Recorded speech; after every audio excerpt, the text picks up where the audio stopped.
లీలాశకుడు ఒక చోట అంటాడు, ఒక గోపిక చాలా తెలివైంది, గడుసు గోపిక, ఎలా అయినా పట్టుకుందాం కృష్ణుడు అనుకుని కుండ దాచలేదు, వెన్నకుండ తెచ్చి తలుపులు బార్లా తెరిచి అక్కడ పెట్టేది. ఎలాగో ఎత్తుకుపోతాడు ఎక్కడ పెట్టినా.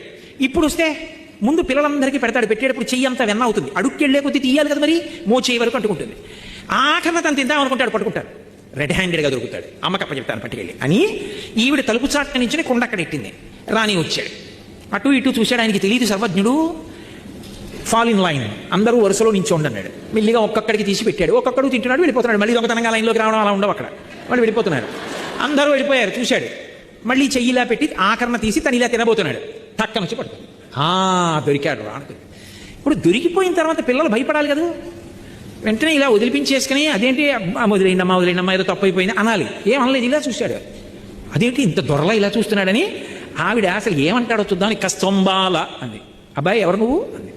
ఆయన అన్నాడు బలానుజ, బలరాముడి తమ్ముడు అన్నాడు. మధ్యలో ఈయన పేరు చెప్పడం మానేసి ఆయన పేరు ఎందుకు, ఇంట్లో ఉన్నవాడి పేరు బలానుజ అని.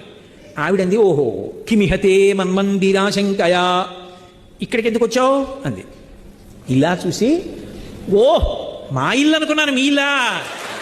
కిమిహతే మన్మందిరాశంకయా యుక్తం తమన్నవనీతపత్ర వివరే హస్తం కిమర్థం యసేహే మాతకంచన వత్సకం మృగజితం మాగా విషాదం క్షణ ఇత్యేవం వరవల్లవీ ప్రతివచ కృష్ణస్య పుష్ణాతునః.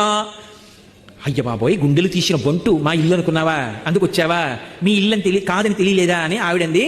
సరే కుండలో చెయ్యి పెట్టావు అంది. ఆయన అన్నాడు, ఏటమ్మా ఊరికే ప్రశ్నల మీద ప్రశ్నలు కాసేపు మాట్లాడకుండా ఉంటావా, మా ఇంట్లో దూడ ఒకటి పారిపోయింది, కుండలో ఉందేమో అని చెయ్యి పెట్టి తిప్పి చూస్తున్నాను, నువ్వు అలా అరిస్తే దూడ బయటికి దూకి పారిపోతే మళ్ళీ ఎక్కడికైనా వెళ్ళి పట్టుకుంటాను, కాసేపు మాట్లాడుకో అన్నాడు. అయ్య బాబాయ్, దూడ కుండలో దూరిందా, ఇంత తెగింపా అని ఆవిడ చెయ్యి వదిలేసి ఇలా అంది, పొగితూ పారిపోయి. గోపిక తెల్లబోయేటట్టుగా మాట్లాడినటువంటి ఆ చిన్ని కృష్ణుడు మమ్ము రక్షించుగాక అన్నాడు.